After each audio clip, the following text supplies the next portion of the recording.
자, 오늘도 신청곡입니다. 제국의 아이들의 컨티뉴라는 노래입니다. 오늘 수업은 교과서 54쪽부터 55쪽까지고요. 백제의 중흥 노력에 대해서 우리가 공부하게 됩니다. 일단 중흥이란 단어가 좀 어려운데, 중흥이란 단어는 뭐냐면 다시 어떤 위기에 빠졌던 백제를 다시 일으키는 뜻입니다. 다시 일으키는. 그래서 백제를 다시 일으키기 위한 노력에 대해서 우리가 공부해 보겠습니다. 우리가 지난 시간에 배웠듯이 장수왕이 남진 정책을 막 일으키면서 이제 백제가 결국에는 수도도 빼앗기고 한강 유역을 빼앗기는 그 백제가 다시 살아남기 위해서 어떤 노력을 펼쳐가는지 우리가 배우면 되는 겁니다. 일단 백제가 어떤 위기에 빠지게 되느냐. 자, 저번 시간에 배웠던 것이죠. 장수왕의 남진 정책으로 인해서 이 위기에 빠진 백제와 신라가 이제 둘이 동맹을 맺죠. 그래서 이 동맹을 나제 동맹이라고 한댔습니다. 이 나제 동맹으로 인해서 대응을 하는데, 그럼에도 불구하고 장수왕은 치고 내려오면서 결국에는 백제 수도 한성을 함락시켜 버립니다.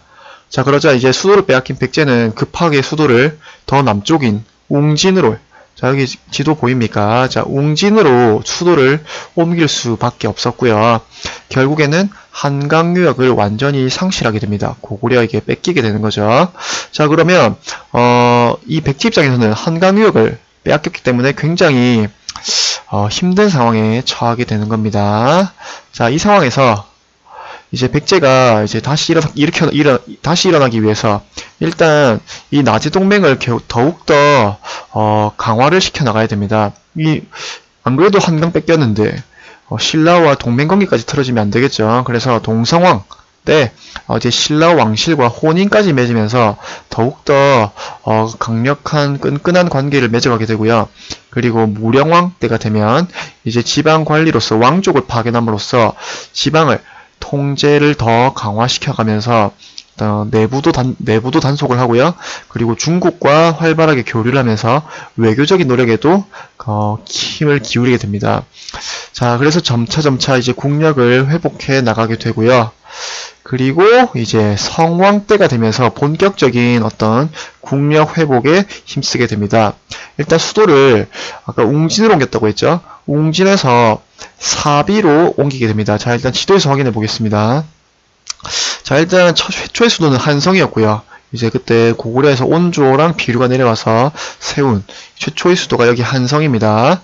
자, 그리고 두 번째, 이제 장수왕에게 밀려서 급하게 남쪽으로 내려가서 세운 곳이 이 웅진이고요. 지금 현재 지명은 공주라고 부릅니다. 자, 그리고 이제 성왕이 다시 국력을 회복하기 위해서, 이 웅진은 급하게 수도를 옮겼기 때문에 그렇게 어떤 넓은 지역이 아니었습니다. 그래서 더 좀 넓고 좀 방어에도 유리하고 중국과도 교류하기 쉬운 이 사비로 수도를 옮기게 되는 겁니다. 자, 그리고 이제 새로운 마음으로 출발하기 위해서 국호도 남부여라는, 이 남부여라는 명칭도 역시 부여와 이 고구려 백제는 한 계통이다라는 어떤 증거가 되는 겁니다. 자, 그리고 이제 신라의 진흥왕과 손을 잡고 이제 고구려를 공격하면서 본격적인 어떤 복수에 나서게 됩니다. 그래서 결국에는 이 한강 유역을 다시 되찾게 됩니다. 그런데 이 한강역을 되찾으면서 신라와 한강 하류 지역은 백제가 갖고 한강 상류 지방은 진흥왕이 갖기로 했는데, 이 진흥왕이 배신을 때립니다. 그래서 배신으로 한강 하류까지 신라에게 빼앗기게 됩니다. 자, 그러자 이제 이 믿었던, 이제 진짜 복수를 완성하는 그 찰나에 다시 친구의 배신으로 어떤 한강을 빼앗기게 되면서 성왕이 직접 이제 군대를 이끌고 신라를 쳐들어갑니다. 이 못된 놈들, 내가 한번 이 복수를 하겠다.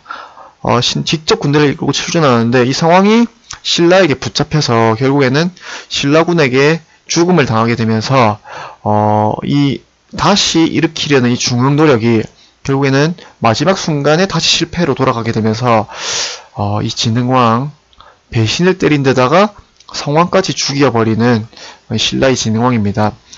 백제 입장에서는 굉장히 나쁜 놈이고요. 신라 입장에서는 굉장한 어떤 전성기를 이끄는 훌륭한 왕이 되겠습니다.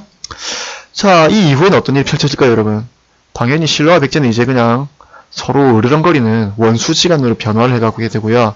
결국에는 백제 고구려가 동맹을 맺고 신라를 공격하는 상황으로 흘러가게 됩니다. 여기까지가 이제 백제의 중흥 노력이었고요. 실제 수업 시간에 더 자세히 배워보겠습니다.